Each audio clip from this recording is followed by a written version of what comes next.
Hey, what's up, everybody? I'm Alex Warren, and welcome to Locked In, the show where we investigate the truth behind the clickbait. Once my guest steps in the studio, we lock the door and throw away the key. You're only getting out once I say the investigation is over. On this episode, we're looking... Wow, I have not fucked up that intro. Woo! I haven't fucked up that honored. intro ever. Like, this is the first time. We're locking in Josh Brubaker. Oh, the full name. Yeah. No, everyone listening and even watching are in for a treat because you have a voice, dude. Yeah. When we were doing the audio test, I genuinely thought, wow, we're fully like getting a present here. But before we started recording, we were looking at, I asked him a simple question of where did break a leg come from? Like the saying. And I was just so curious to the point where we had to stop what we were doing and look it up. And I think Josh found the answer. I have been searching for a while, and there's so many different ones. The top reason is because it doesn't even say, there's no reason. Break a leg. I think it's because if you say good luck, it's like jinxing, you know, when you're like, good luck. Oh, perfect.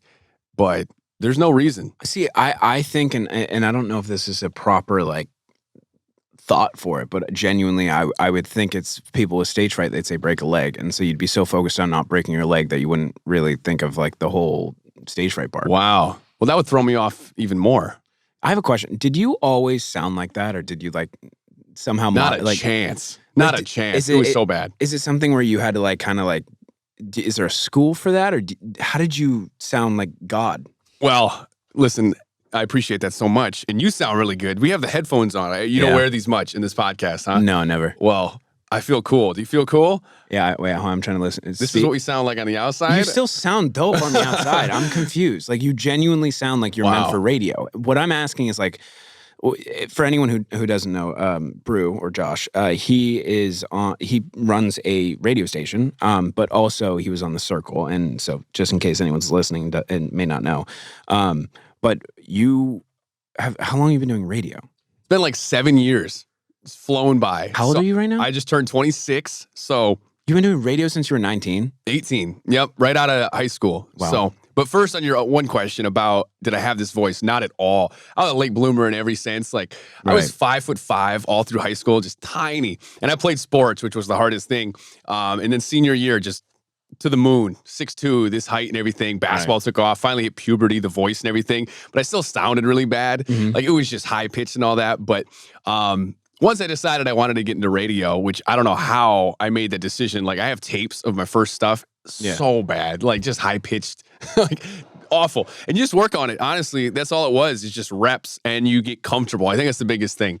Well, yeah, that's the biggest thing because like I take vocal lessons 5 times a week. And for anyone who doesn't know, I signed to Atlantic Records not too long ago. And something where it's like, you know, I wanted to be able to understand the instrument that I have. And I think it follows suit to everything regarding your voice. Like, your job, you know, is dependent on your voice and like the listenability of it. And that's something really interesting that you think about is, you know, your training and your reps is the same thing as working out where you're constantly doing reps of like lifting, whether it's, you know, your biceps or whatnot. And I mean, I don't work out, so I don't know exactly what movement everyone does to work out. But like, it's the same thing with your vocal cords. It's like, you know, you have to do those vocal exercises that make you sound absolutely like dog shit.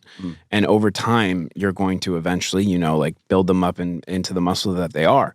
With radio, is that something that you went above and beyond and kind of like did the repetitions to sound, you know, in your best opinion, decent? Or is that something that you is that like I guess I'm phrasing this question wrong, but essentially on radio, when people want to be a radio host, do they all practice and do they all kind of like go for that fucking like, you know, that sound that everyone does? I think you have to, but it's so different now. Back in the day, it probably used to be a little more like, you got to have this golden voice to make it on the radio. Now it's so much more like, you know, having a personality and being relatable. It's like anything. Like, the voice doesn't matter. There's some people on the radio where you're like, whoa, how did they end up, you know, talking for a living with their voice? But honestly, it's changed a ton. So, yeah, it's a cool part, and it's nice to have a good voice, which just came over time. But it's really like not the most important thing anymore, which I think is crazy. But yeah, it's totally about those reps. And it's so funny. Think about it, I do throat exercises every morning. Right. No.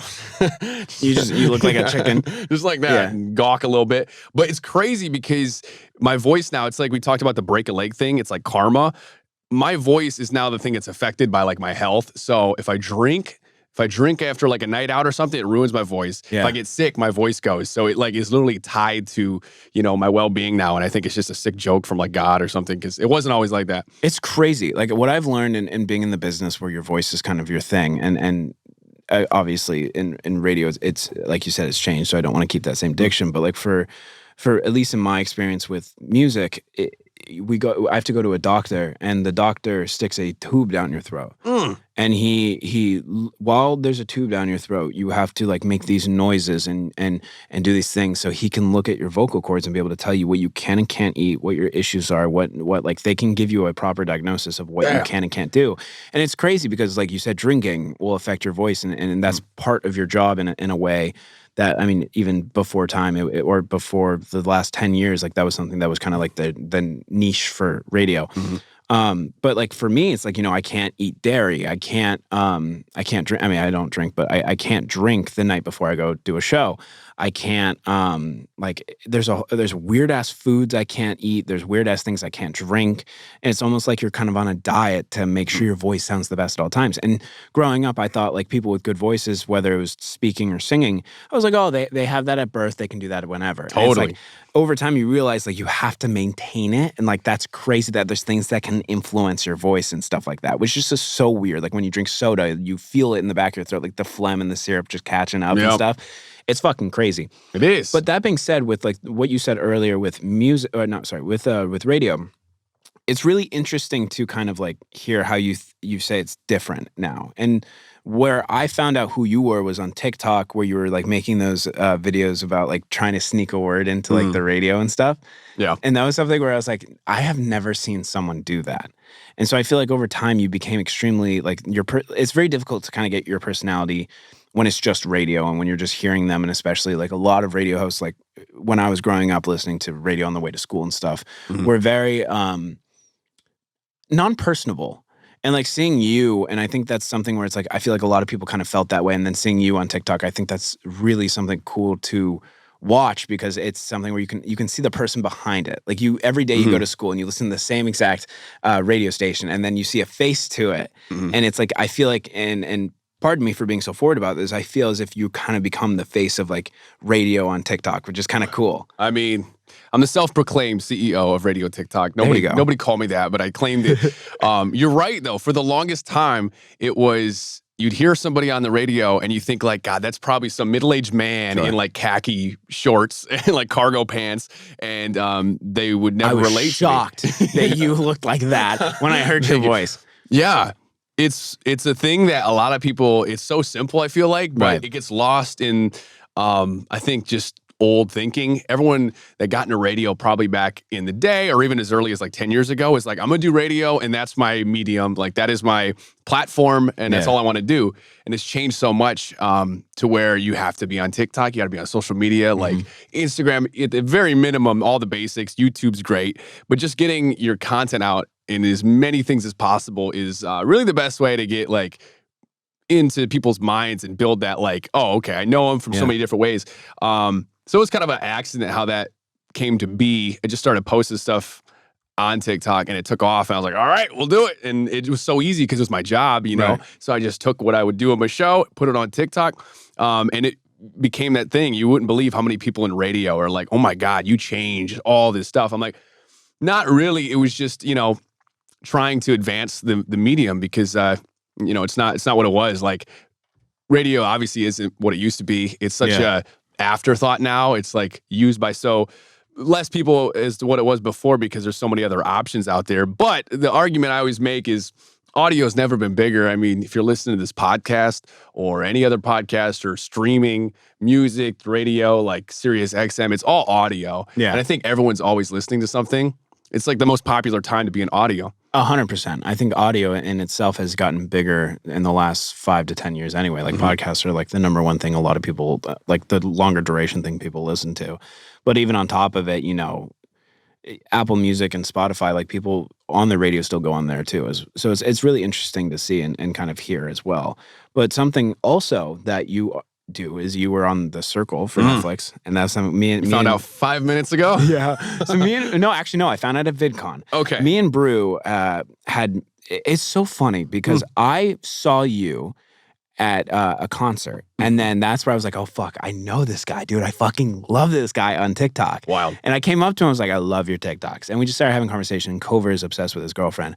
And it was something where it was just like, oh, cool. And we talked about like catching up and whatever. And then we fucking ran into each other again. And I was just like, this is just weird. Like, this is cool because it's like I never had seen him and I've been in this space for a good amount of time. And then all of a sudden, like I'm seeing him in person everywhere.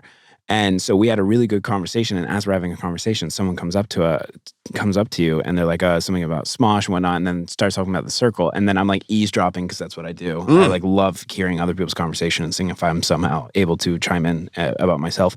And I found out you were on the circle. And so and this is our third conversation. It's fucking amazing. How was that?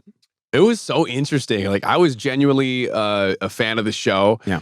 Because it came out during COVID, the first season, the very beginning. It was that time where everyone just hunkered down, and me and my sister watched that show, and we were so like, I don't know, it was just a very nostalgic time. So I always told myself, I was like, if I ever do a reality show, because that's not really my vibe, it'd be The Circle. And people reached out about it, and from the Netflix team, and became a reality. And it was so cool. I had no expectations going into it, but it blew all that away. Like, it wasn't even remotely what I thought, Right. it would be, just because it's so unique. It's such a unique thing. And there's only like 40 people who have done it. It's still so new. How does the show work? So you go into the game. It's like a social media competition. If you haven't seen it, it is on Netflix.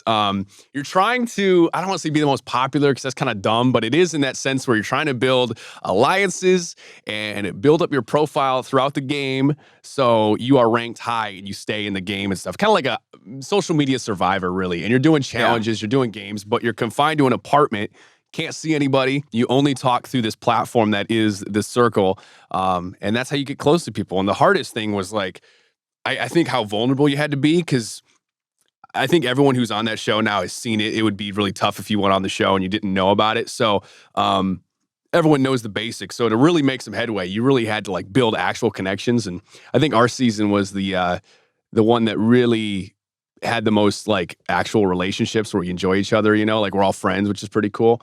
But yeah, you're just talking to this thing all day. You're in there for hours. Oh, wow. And you don't have your phone or anything. Oh, shit. You're just literally in seclusion trying to, connect with these people through this TV screen. Yeah, I got lucky on our Netflix show. We were allowed to have our phones. So oh, yeah, absolutely. Well, because it was in our house. So it's a little different. I want to hear about that, too. We brought it up a minute or like last time we spoke. But yeah, it's so different. And how it is where it's like they're not manipulate, it might be a hard word, but also like, they could control it just through editing and all this different stuff. And it's really cool to see it. Luckily, I had a good break. That was the only thing I was worried about. At the end of the day, though, you have to think it's like you want the most amount of people to watch the show. So they have to make it, the most, like there's certain boxes that need to be checked for reality TV. Oh, yeah. So it's like, I was in a throuple. Do you know that?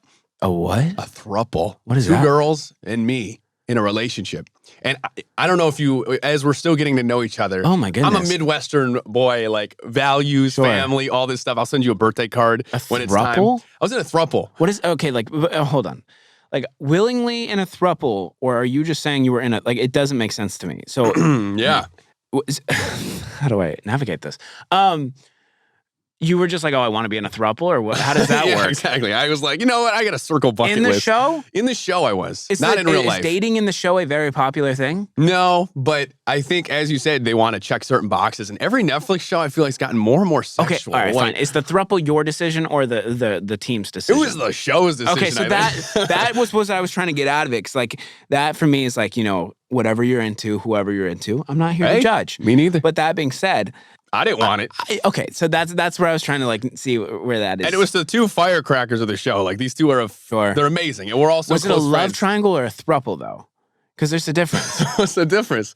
A love triangle is when like, let's just say there's 3 parties involved. Yeah. And you may be attracted to both parties and you're leading on both parties and you end up, dating both parties, and that becomes a love triangle because then they start fighting over you. So you have the 2 girls and then you, and so it's you and the 2 girls, and it's a fucking fight on. I got you. No, not at all. I didn't go into the show thinking like, I'm gonna flirt, because I'm terrible. Like, there'd be no chance. That's not a strong suit whatsoever. So I wasn't gonna use that skill in the show.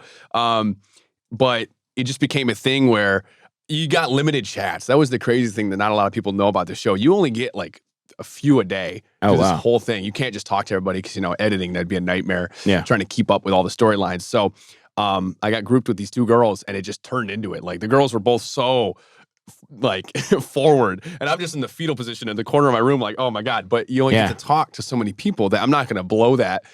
Just I would have went home if I didn't have connections. So, anyways, turned into the throuple. Wow. And it slowly descaled from that time where it was like, oh my God, this is like a thing of like, do these people like me or whatever? To where it was just we became really good friends like on the show, which was great, but intimidating at the time, and it's your only human contact. So I'm like, pretty rattled. Wow. I'm learning so much. So a part of this podcast is typically I would assign a crime to my guest. And essentially that whole point of it is, this is somehow an investigation. It's an investigation into you. Yeah. And to add an element for our audience to kind of feel as if they, they're a part of an investigation, we have to give you a crime, or else what is there to investigate?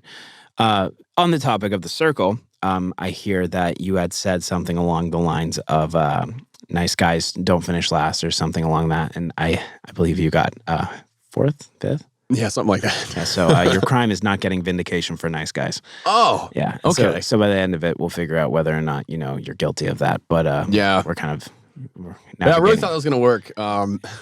Navigating rough waters here. That being said, talking, a perfect segue from thruples. You're dating, a girl. One solo girl. I love that. That's fucking nice. Give it up. How is that? She's a TikTok star, apparently. Oh, apparently. It's crazy. The reason I say this is because I want you to explain. I know. She is a TikTok star. I thought this was the whole crime thing, allegedly. No. It's sweating. Yeah. No, it would typically, and that's something like along the lines, we sometimes talk about pretty heavy stuff on this podcast. And the whole narrative of setting that, and I say this in every podcast, is kind of to allow, a fun element to kind of segue away from when we could talk about some deep shit, and, you want to change the subject a bit. In this situation, I think it's just a fun little gimmick we have, because I think this is going to be a good talk. Absolutely. I think, we're not going to go too deep into anything personal. Getting to know each other, What I like about this is something where it's like, I use this as an excuse to be able to hang out with my friends and get to know them more in a cool work setting where people can benefit from it. Like, absolutely, it's pretty much just a cool thing. Well, I'll answer all the girlfriend stuff real quick, please. Though. We talked about the time we met, and that was at a concert. I remember you came out to me, and I think that's the coolest thing ever, when you appreciate someone's content. And I remember back in the day when we were all so like in need of vlogs, and you delivered. And I remember having that and watching you for so long, that when somebody tells you like they're a fan, I was like, oh my God, it blows my mind, because I never would have thought you would known or seen my stuff. Yeah, I'm the same way. I genuinely, I think we also have that thing where we both, once you see numbers, you kind of just get used to the numbers, and you don't really know what that, because it could be, it's global. And there's 7 billion people or whatever in the world. And so I never think of where they are or what they're doing. I don't look at the analytics of that, just because then you kind of get fucking tunnel vision on it. Yep. But I genuinely, I don't understand the scope of it. And so when people are like, oh shit, I've seen your stuff, I'm like, whoa, that's fucking cool. And so I understand that completely, because I genuinely wouldn't expect you to know who I am, which is fun.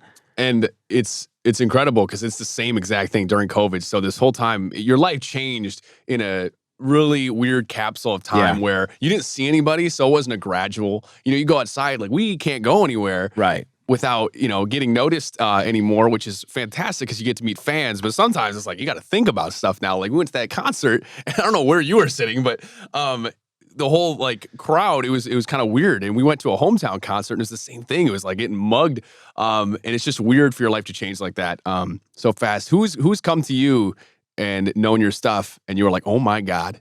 Honestly, the biggest one is when I hear about people who know who I am, where it's I hear someone will tell me about a conversation that someone had where they're mentioning me. And I think a lot of times it's there's been a few instances where Tim Dillon had mentioned that him and Logan Paul were talking about on Impulsive, and they were talking about what TikToker or creator that you would think would go far, and Tim talked about me, which was really cool. And then I hear about people at dinner, Justin Bieber and shit like that. And it's wow. it's weird to think that, and you have to think at a retrospect too, is my TikTok has, I think, 4.4 billion views or something like that. My TikTok account. That's crazy. It's you have to think everyone's on TikTok. So someone has seen it. And it's you think about it, but once you actually hear about it, and someone had like kind of retained what they saw, because you know how it is. You Oh my fucking see God. it and you swipe. You see it and you swipe. And so it's something where it's like they retained your name, or they had to have seen it more than once if they're gonna like remember you, or something impactful for them too, because you're consuming so much content in a day. Oh my God, yeah. And so that was kind of for me where it was. But I'm gonna pass that same question to you. Oh my Mr. Take God. over my fucking podcast. No. I know. I'm gonna start interviewing you. I love it when some people hate it. I love that. Good. I'm good. I just want, I'm genuinely curious about you and your life. Sure. And getting to know you and everything. The coolest thing I think about my job and my favorite part is doing this, interviewing.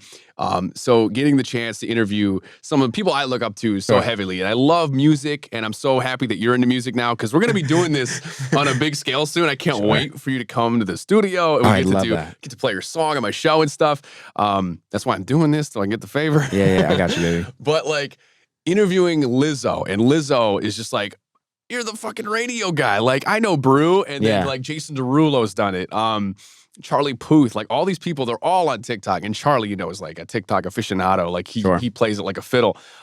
They consume the content like crazy. It's wild. Harry Styles now knows who I am just from like interviewing him. And you build these relationships, and that's like the most fun part is, they see you enough, they like start to know you, and you build that familiarity. And it's like, that's the coolest thing to me, is that you can actually become almost like friends with these people, which just blows my mind because we're normal people. Do you get nervous when you do those big interviews? Like I remember seeing that you interviewed Harry, and then like Lizzo and all these massive people. Like what do you get because like for me, like my job is to perform on a stage. And so like when I used to have really bad stage fright, and over time, like, I think like it took one show for me to like get over years of fucking stage fright, where I get up and people actually know who I am, and they're cheering and they're singing along to the song. So it kind of like takes the pressure off, where they're not just silent, dead staring you, making sure you're good. They're like having a fun time. But like you have the jitters, no matter how big or how small the concert is, you have the jitters until you get up there and you start. With you, when you found out you were interviewing like Harry, or like the biggest person you've ever interviewed, is that something where you kind of like were so nervous going into it, making sure you don't fuck up, or did you kind of just roll with it? It's different every time, but it's always nervous. Yeah. Always jitters, because you want it to go well, and you want to pull good info for the show. And, it ties in so much with like my content and kind of like success of the career that you want it to go well. So that's always a nerve-wracking thing. But I found the preparation's the biggest thing to take it away. Like if I have more questions that I can possibly ask, I'm so comfortable. I'm like, great, there's never going to be a lull, and then I can let my genuine curiosity take over and start asking stuff. But like a thing like Harry, where you only get like 7 minutes with him, you're like, I have to get this right. So I will write down questions sometimes. Like I'll just have a script almost, like I'm asking this, this, and this. And then there's like Charlie Puth, where he's like, I'll hang out for a half hour. And I'm like, oh, those are the best ones though. Yeah. You're just talking, and you get the best stuff because, when they're comfortable, they'll just tell you their life stories and stuff. But Harry's pretty big. So you got to find those next big stars to get that relationship early on, so you can like, right. That's what I'm building here. Has there been an interview or a person that you've interviewed that you fucking hated the way they acted? Oh my God. Or where like they were a dick and you were expecting them to be nice? I think my brain probably expunged it. Like, when you're so embarrassed, you just like forget it. Sure. I'm trying to think. I think most of them has gone well, because I'm not going after anything. Yeah. I'm not trying to pull stuff out of people, like make them slip up or anything like that. I remember Lil Nas X was really, really shy, and I was so confused because, he's got such a big persona. And this was right when he started blowing up, like Old Town Road and like his first album and stuff. And I was so confused because I had all these like maybe questions where I was hoping to get like really big and the fun. personable, big personality part of it. But it was like yes, no answers. I was like, oh my God, I'm bombing. Oh, wow. And I haven't interviewed him since, so I'm really hoping that I get another opportunity. But no, they've all been great. Everyone's so, they get it. It's part of the business. And if they're miserable, there's no point in doing interviews, because there's nothing good can happen out of those. But yeah, it's so cool to have those people, again, recognize you and stuff. And having a famous girlfriend also definitely makes that even bigger, because I get artists who are like, I love your girlfriend. Like Tate McRae is obsessed with Anna, and I am obsessed with Tate McRae's music. So I'm like fangirling on both fronts there. So it's cool. It's cool being in the same space. I mean, because Culver she's a creator, obviously. Like she makes content. So you know how it is. Like, she'd rather stay at home and not have to touch a phone ever in her life, though. Like that's the thing with her, is like, it's so interesting, because I started filming videos with Culver. Like I had built the platform already. Like we were pretty good, like following wise, and I was just fucking around, and I filmed a video of her. Like, she has these crackhead and she has really bad ADHD, and so like we'll be like hanging out doing whatever, and all of a sudden she starts talking like an 8-year-old girl, and like she'll like be like so funny and so like adorable. And the one time I film it, it's just in a car. Like, we're just sitting there, dark as hell, have the flash on, and we film it. I post it on Snapchat, and it got like so many people being like, "This is fucking hilarious." To the point where I was like, "Oh, you know what? I have nothing to post today. I'll post this." And so I posted it on TikTok, and it went viral. And then we just kept going. Like, I kept filming it every time. And then now she's just like, she's so funny because she doesn't give a fuck. Like, she really could not give one fuck about any of this. She just wants to live peacefully on a farm with her chickens and dogs and whatnot, and kids, and have her life figured out. And it's really, really, really cool to see like how it hasn't affected her in that way. Which it kind of helps me stay grounded in a way too, because I'm so like go, go, go. Like, what do I have to do? What do I have to film? What do we have to like, whatever. And it's nice because when I film with her, it doesn't feel like work because there's no thought to it. Everyone watches those videos and they're like, oh my God. How many takes? How many times to do it? None. Like, it's quite literally like I miss a lot of it. Like, I start my videos off really fast paced, and everyone thought I was a genius for doing that because I was trying to keep retention. It's genuinely because if I didn't, I would miss it, and you can't like redo shit like that because it ruins the whole momentum of it. Stuff would be happening and you start recording it and it's at the peak already. That's so interesting. Like, holy shit, I gotta start recording. Because a lot of people would like redo them. Like, a lot of people would like retake it and be like, oh no, say that again. But like, I've noticed when I tried that with Cover, it ruins the momentum of it because then she starts to feel like it's like not her. Organic. Absolutely. Yeah. And like when I surprise her and stuff, everyone's like, oh my God, like this is the most scripted shit I've ever seen. I'm like, I wish it was. It'd make my life a lot easier. Because then I don't like, because there's been so many things and so much money I've spent on bits of TikTok stuff where I surprise her and maybe she's just not having a good day, or maybe it just wasn't that cool, and she genuinely like gives no reaction. I'm like, I have to scrap this, and it's fun because it's like it's like a real thing that you can look back on and be like, oh, like this is so cute. The only stuff that's not real is like the fucking brand deals. Sadly. Yeah, well, of course, you gotta have to curate those organically. You know what? This feels like Starbucks should be in here right now. What's been the bit where you spent the most money and it bombed? I'm so curious. All of my YouTube bits from the third Hype House. I spent $50,000 a month on YouTube bits. Or like, I'd have a helicopter land on the house, or I'd rent a fire truck, or I'd hire police officers for a bit where like it was kind of like a donation, and they'd come down and like do something fun. And it was so they're never like just dressed up people. I always thought that was like, it depends. I tried to get them to do stuff like that, but again, it reflects on the police academy. So like for me, like when I was doing like the fake cocaine bits, or like the fake, like, you know, like the Easter Bunny pedophile bit, I did like, it was something. Sure, the LAPD's like, we're gonna pass they're on like, this. Nah, we're not gonna do that. I'm like, no, that makes sense. But like, it was something where, you know, you had to hire some people. I spent a lot of money on actors because I was always doing like bits where if I had my friends as like the actor, it wouldn't come off different. Like, I did the bits so blatantly like the scenario was so blatantly scripted that it was funny, because it was kind of like The Office, where I would pay all this money for like the fire truck or the paramedics and the outfits and like all these different makeup to like change how someone looked into a grandma. I had scripted the narrative, but I never scripted what they were going to say, because I thought it was 10 times funnier when they panic and didn't know what to do. Yeah. And so like I would just put them in situations where it's like you had options to do whatever, and like this is just what you're playing. And it was, my entire vlogs were improv, but it got so expensive, there was no cost in return. So like the ROI was shit, but the thing was, is for that, I viewed it as an investment into like knowing who I was. Because like the people who would watch it, like I never made the money back. Like YouTube for me was a waste pit. I probably lost money doing it.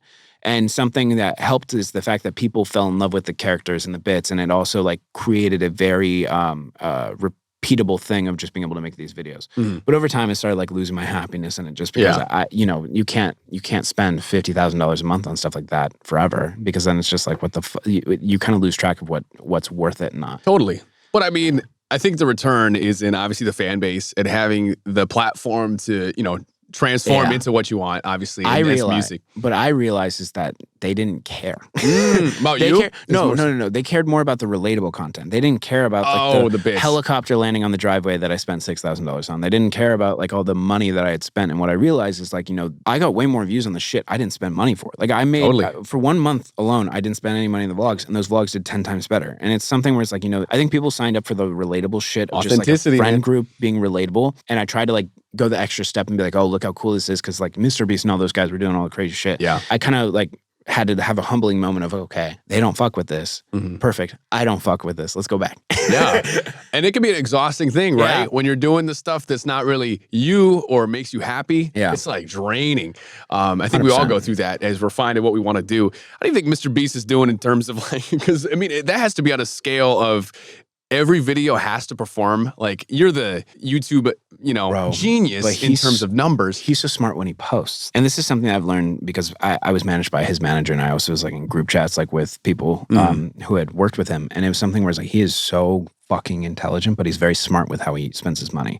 Mr. Beast's money goes into the business, and he doesn't like buy all these crazy things for himself. He does it all for the business. And so like he has this philanthropy account, and he has all these different accounts, and he hires people to monitor how everything is doing. And then they, based on data analysis and some mere hypothesis, tell him when to post and what time exactly to the T. And he studies the algorithm and the AVD and everything to know exactly when a video should go up and whatnot. And like, it's fucking nuts. Yeah. Because like I started this just shit posting and then fucking promoting on TikTok. Oh, I and all have of a no sudden, idea. Phew, views. But this fucker has everything. He has a person shadowing him for the last 1.5 to 2 years who he pays hundreds, thousands of dollars. And quite literally, they can make a decision that Jimmy would do. And that's the mere thing is when he's busy, they make a decision on his behalf because they understand who he is and everything. So he can make a decision for Jimmy because he thinks just like Jimmy from shadowing him for the last 2 years. It's fucking nuts. Yeah. It's crazy. But that being said, I feel like we started a conversation on your girlfriend. And I'm so sorry.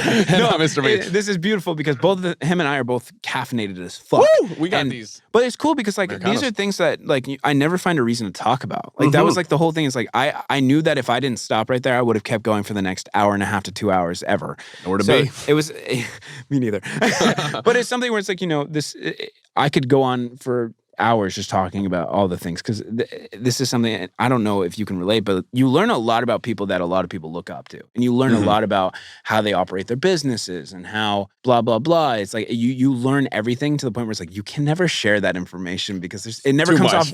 Well, no, it never comes up like you can never share that information in a way where it can be consumable content because it never comes up organically or authentically enough to be able to bring it up. Yeah, if that makes sense. And that's why I kind of like podcasts where we go off on tangents too, because it's like it's really interesting to kind of like get into it. We're just sponges that soak up all this stuff, and then when it finally be wrung out, here we are. We're talking about analytics. So interesting, dude. It's fucking fascinating as shit. But Anna, how did you meet her?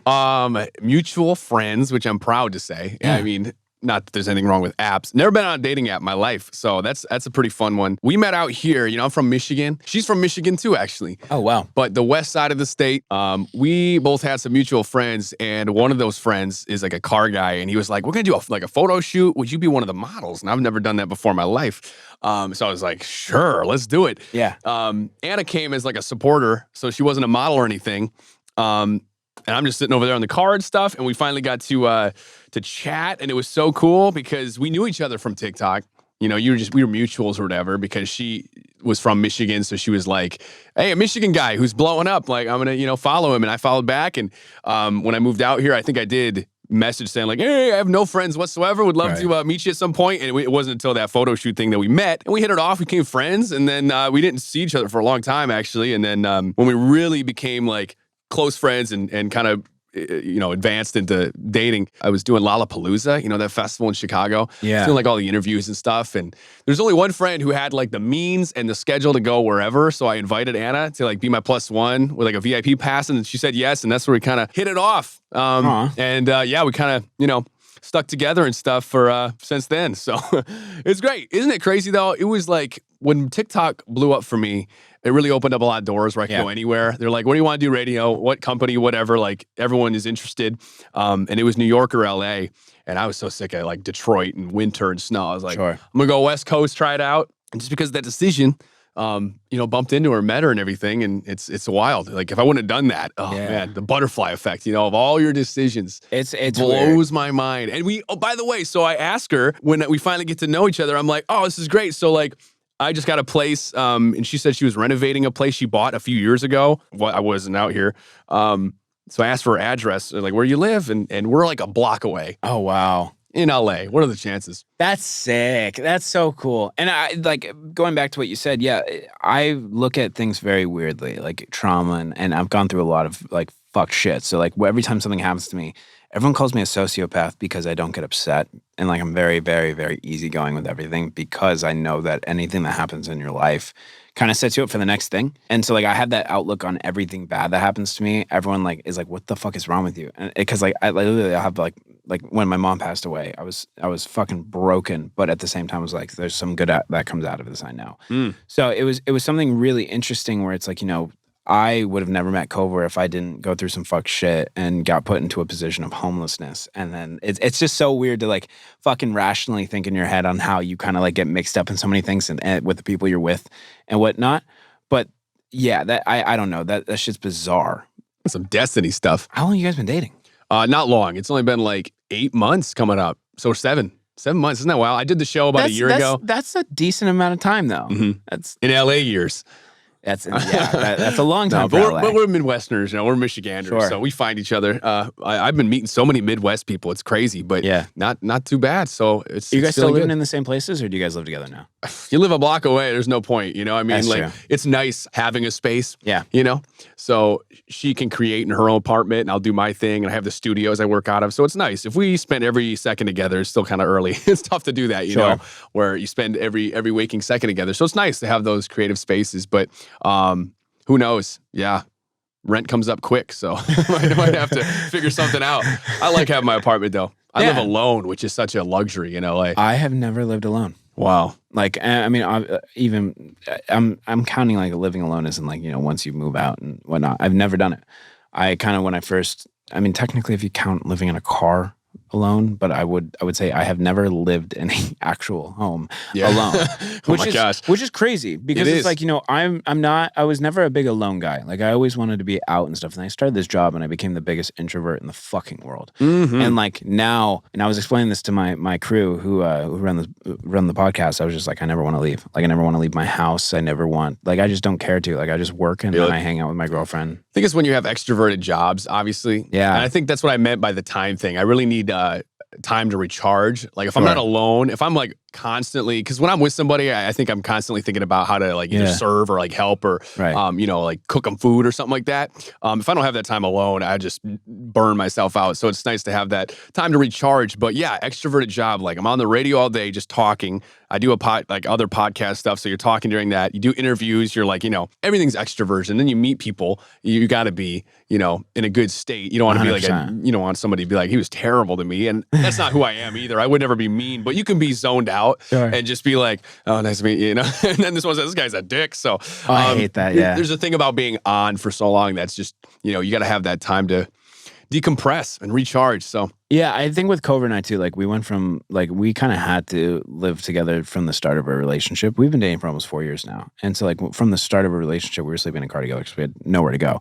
She had moved out from Hawaii, and I told her we had a place to stay. And when she got here, I was like, okay, about that. And so she was like, fuck it, let's do it. And so what was she doing in Hawaii? She was born and raised in Hawaii. So how'd you know her before? So a mutual friend flew out and randomly DM'd Cover and was like, hey, I'm looking for roommates. I don't know how they got mixed up, but they ended up living together for a little while. I had seen her on Snapchat on her story just sleeping, and Cover says it's the ugliest photo of her. And I slid up and I said, she looks beautiful, was her name. And she said Cover, and I was like, I'm a sucker for unique like names and shit. You love brew. Yeah.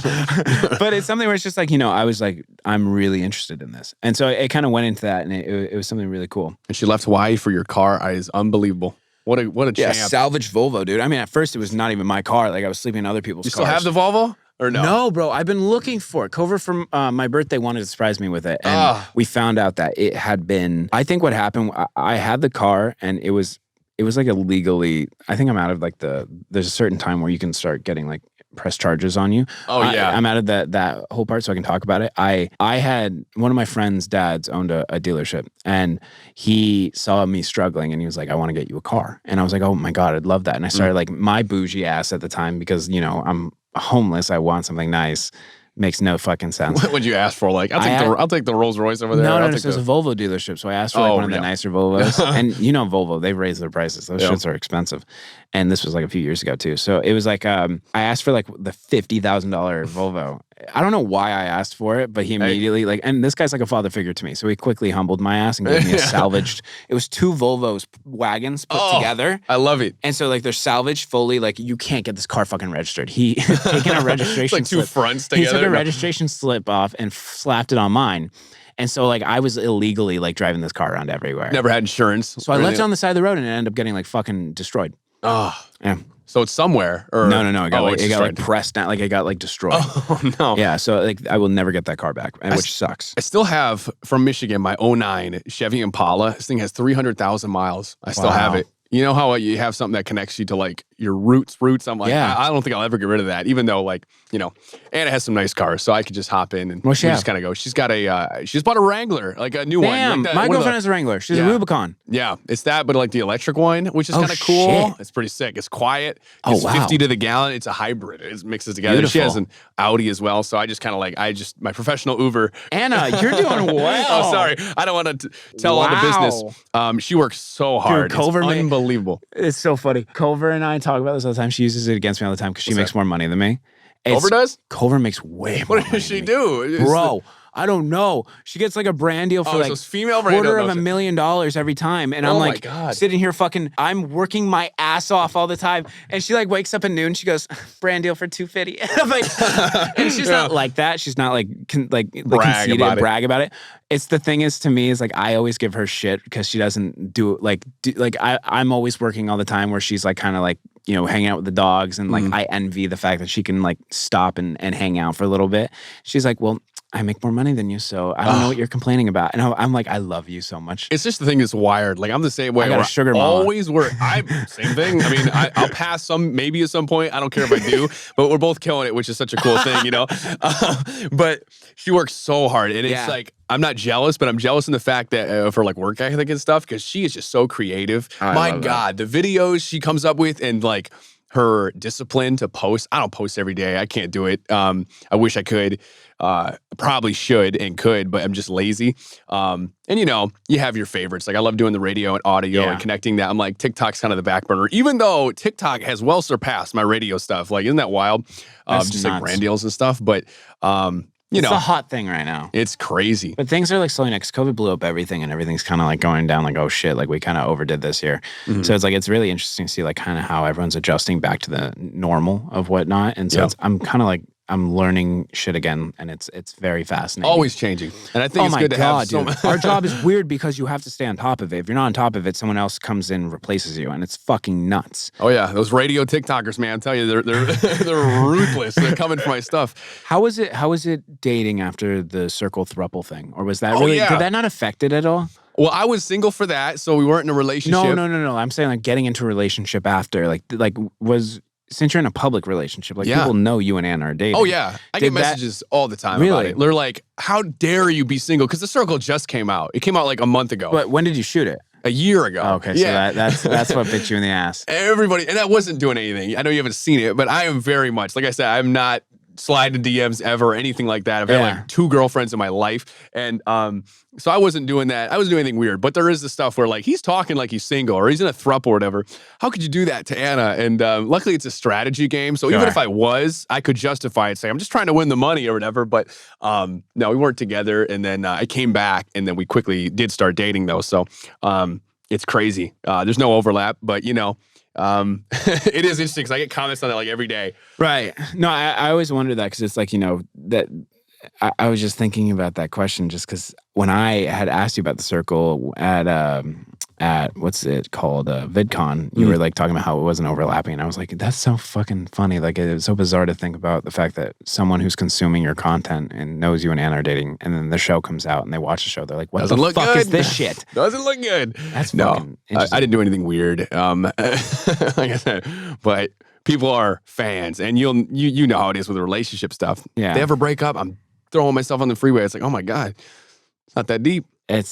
Dude, I get it. I'm sure you do. That's what I'm saying. Because my whole thing is my niche is for the music and then the couple videos, and they live simultaneously together, which is cool because it's no one kind of just sees it as I'm Culver's boyfriend or I'm just a musician. It's kind of all plays into the personality of it, which is beautiful, and I love that so much.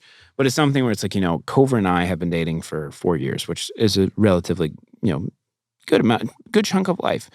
And, you know, we make jokes all the time on the videos for like getting married and all these things. And all my comments are like, if you don't marry her, Oh my God. I will. Or there's something where it's like, you know, if he wanted to marry you or if he wanted to be with you, he would have popped the question by now. Sorry, honey. And it's like these things where it's like, I understand it's going to happen because I'm putting my relationship out on the internet for people to judge and make those comments. Mm-hmm. But at the same time, it's like, you know, I'm 21. She's 22, just turned 22. It's something where it's like, you know, I have had a plan to pop the question for the last few years, and I'm building up to it because it requires a lot of filming. No, it requires. I'll tell you what it is after, okay. But it involves a very famous person. I love it. And so it's something where it's like, you know, trying to get that connection and trying to build up. You could even make the fucking argument that my entire career is built after fucking trying to propose to my girlfriend. Yeah. But it's something where it's like, you know, it is fucking nuts to think like, oh shit, you know, like people, because like I would sit there and read those comments. I'm like, am I really like this? Like, oh my God. I'm like, and it makes you second guess everything. And it's fucking nuts to think that I'm in a great fucking relationship.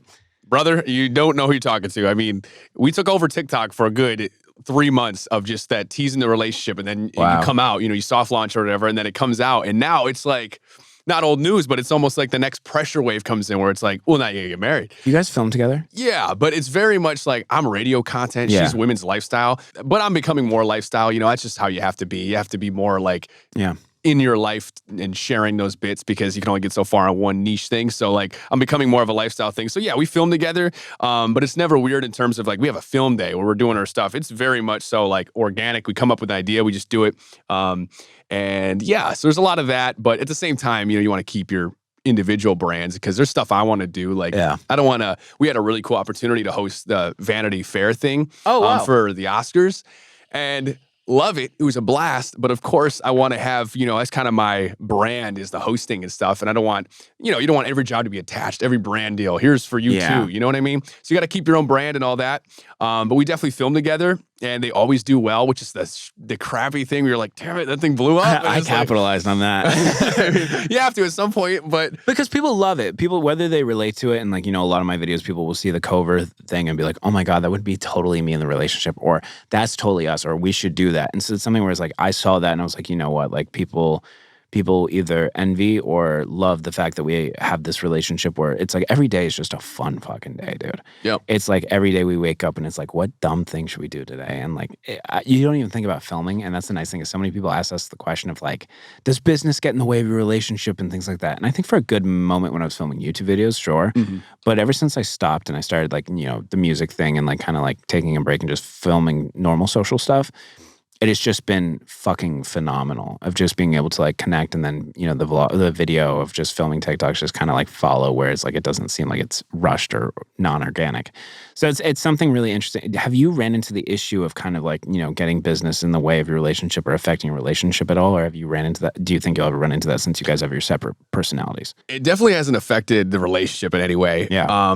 But there, you totally get the runoff of stuff of like, people trying to get like a 2-for-1 thing. Like we want Brew to host it or whatever. We want Anna attached like in the video. And it's never been like as plain as day that, you know, like on paper.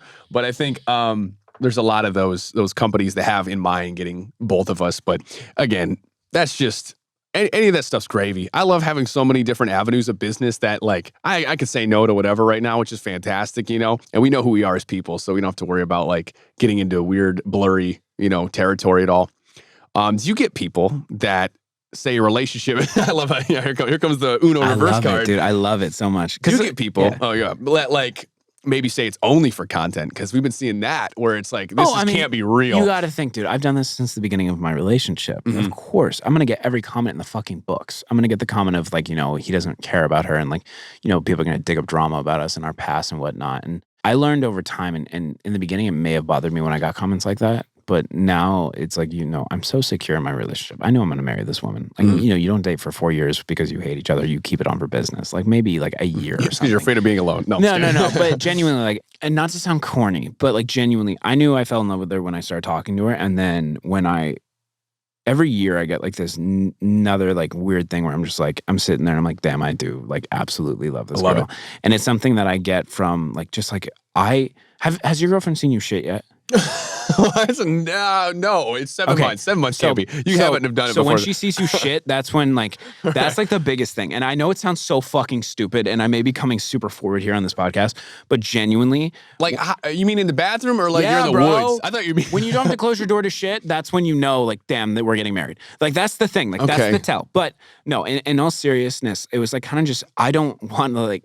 I'm just like thinking the recent one was I from the last 4 years, me and Cobra had never slept apart.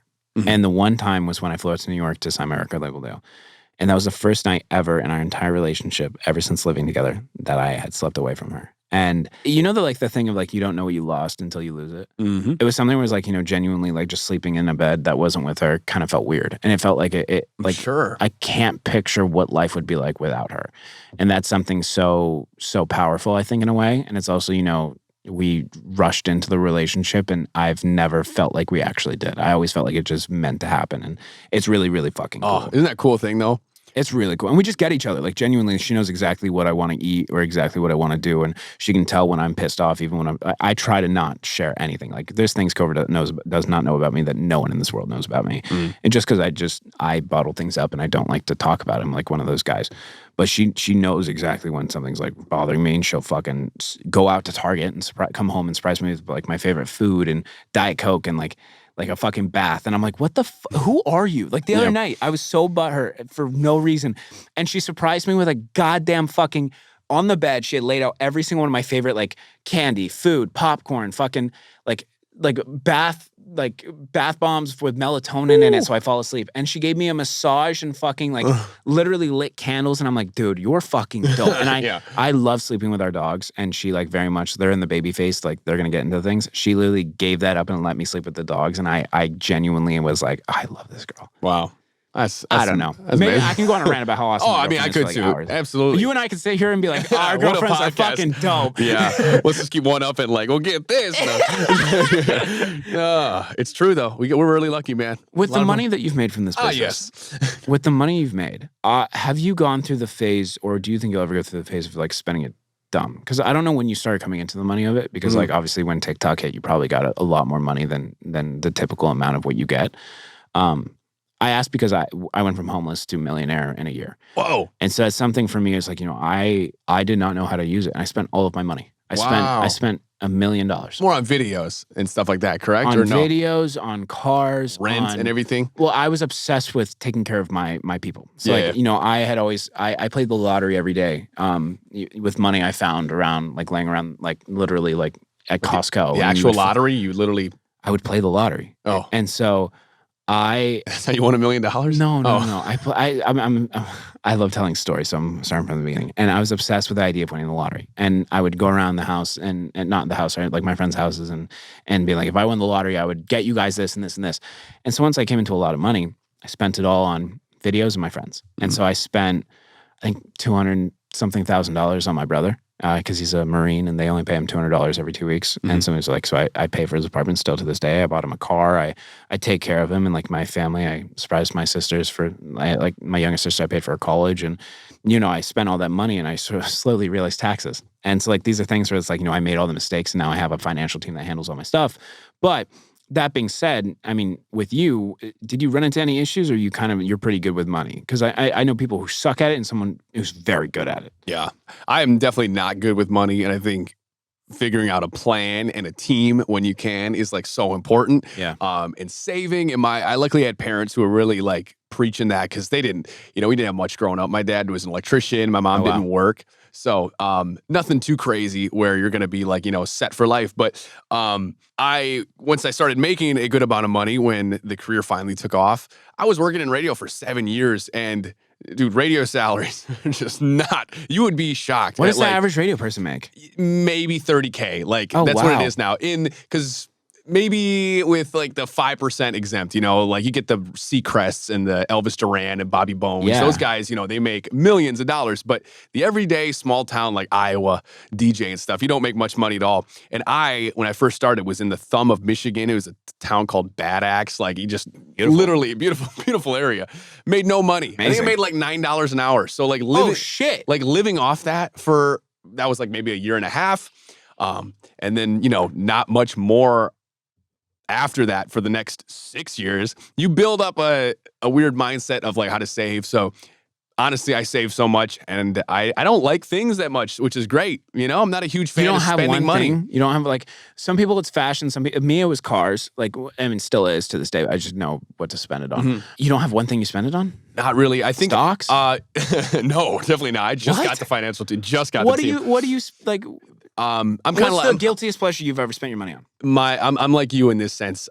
This past March was really blessed with like having, you know, obviously the money and the time to get to do this. I was able to surprise my sister and her boyfriend with like a trip to Hawaii and everything. So it was me, Anna, my sister and her boyfriend, and we paid for everything, which was so fun. And that's again, we've never been to Hawaii. Like all we did growing up was camp and like around Michigan, and we did some fun trips like Florida and stuff like that, but never like a Hawaii. And we're starting to travel a little bit. We're going to Italy in a little bit. Oh, so shit. Like we're getting to do that. That's what I would spend it on is trips, honestly. So the experience. One of those cheesy ones, you know. But like, I mean, I love a car. It hurts my soul to think about $100,000 like into a car or something. I just can't comprehend it. But I'm sure. I just want to buy a house and live happily ever after. Yeah. But like, I'm just one of those people who constantly like, sadly, and it sucks to admit this, I'm just one of those people who want more. I get bored, and I think a lot of it, and I don't have a therapist, but a lot of it, like I've kind of like transcended on the fact that,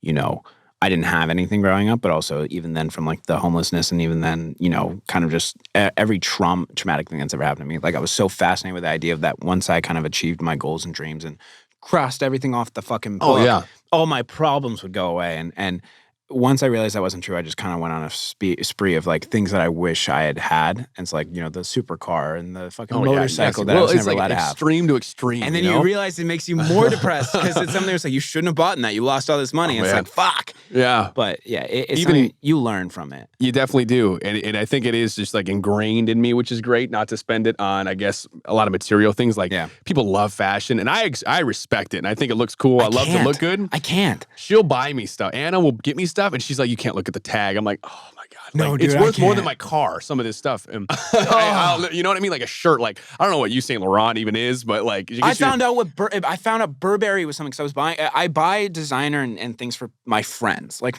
for like gifts. And like maybe like my friend's mom who like let me stay in her house when I was homeless. Like I got her like a $5,000 purse from Burberry. Beautiful. But it was something where it was like, you know, I never will spend that money on myself except for the cars. That's the one thing. All right. I will literally, my friends give me merch and I wear that every day. I don't care if it's ripped. I don't care if my socks have holes in it. Like the only time I actually wear clothes is when people give them to me. Like so for Christmas, everyone's like, I don't know what to get you. You have everything. I'm like, clothes. Like I will not buy clothes for myself. And don't buy me any nice shit because I run around and I'm always like underneath a car or I'm always like doing something else and like I get holes in everything. And so it's like I can't buy that nice shit that is going to get ruined because I know it'll get ruined. And I will literally never want to wear it. Yeah, that's the same. We're the same person with that because I was going through my dresser like literally earlier this week, and I found shirts from like high school, dude. Yeah. I graduated in 2014. That's almost 10 years ago, which is crazy. Jesus, I was 14 at that time. You were 14 in 2014? Yeah. Damn, that hurt my soul when you told me how old you were. I was like, we got to be in the same age. Everyone thinks I'm older. You feel like 18, don't you? I feel like I'm 18 still. I feel like I'm 30. You feel but that's because I am practically married. B, I practically have kids. It's my friends and my fucking dogs, chickens and cats. See, I kind of like, you know, me and Cobra rushed into being adulthood and like kind of like, you know, doing it. You had to. Yeah, and so it's like something where it's like, you know, I don't party, I don't drink, I don't smoke. Like, I mean, I vape, and that's just a fucking remorse thing from smoking cigarettes again when I was fucking homeless. I'm gonna someone take a shot every time I say homeless in this goddamn podcast. Yeah, but it's something cool where it's like, you know, I'm slowly getting off this stuff and things like that. But like, there's no point for me to go out to a party because I don't need a network because I already signed with the label. I already do the teams for everything. There's no point for me to go. Glad you came to that concert then because like we never met. See, I will always support my friends. And Lauren is a very, very good friend of mine that I absolutely love. And so that's the thing is like I will always show up when it's to support my friends, but I will never go out if it means just to blatantly party because I genuinely I have no fun. Like it's me and Cover just sit there and want to go to sleep. Like we just want to watch TV and hang out with. Do you like dancing at all or no? No, I can't dance. Neither can I. But bro, no, like I can't. No, I will never. I'm a big.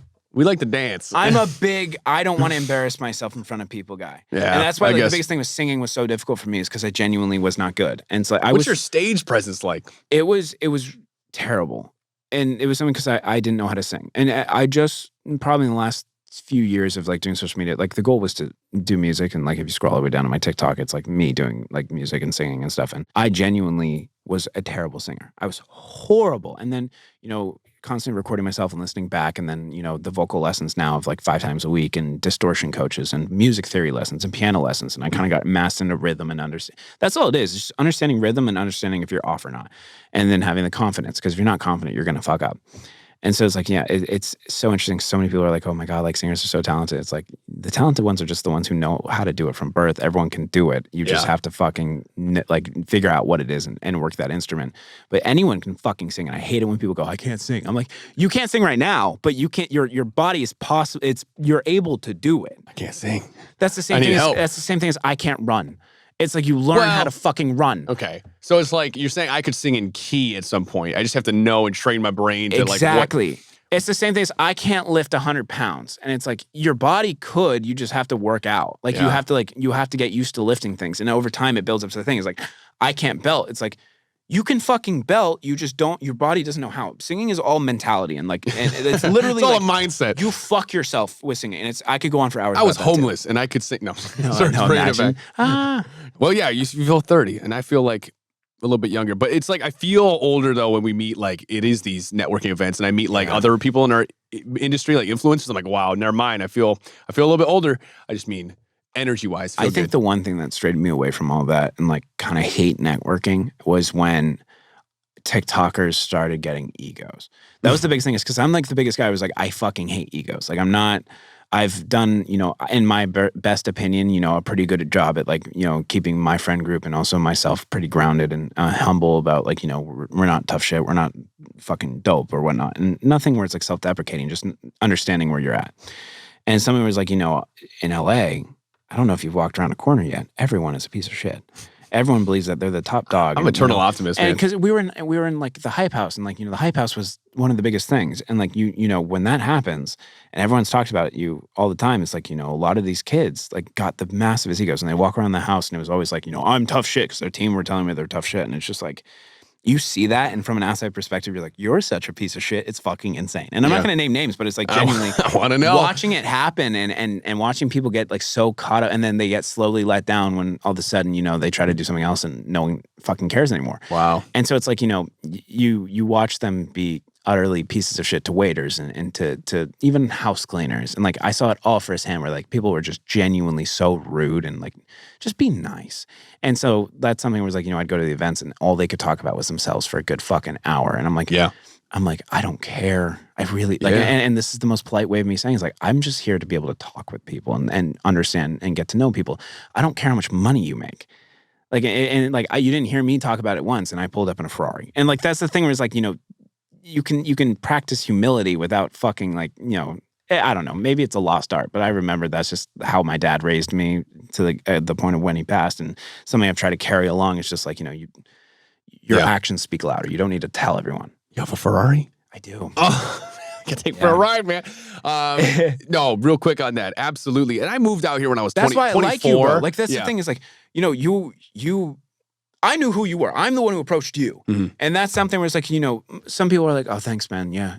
Okay. Like, whatever. You made your best effort to carry a conversation. And of course, after we made that first initial contact, it was just straight up just like, asking me about myself and like whatnot and like kind of like getting to know me. And that's like, it sounds so bizarre to maybe someone listening who doesn't live in LA. No one fucking does that.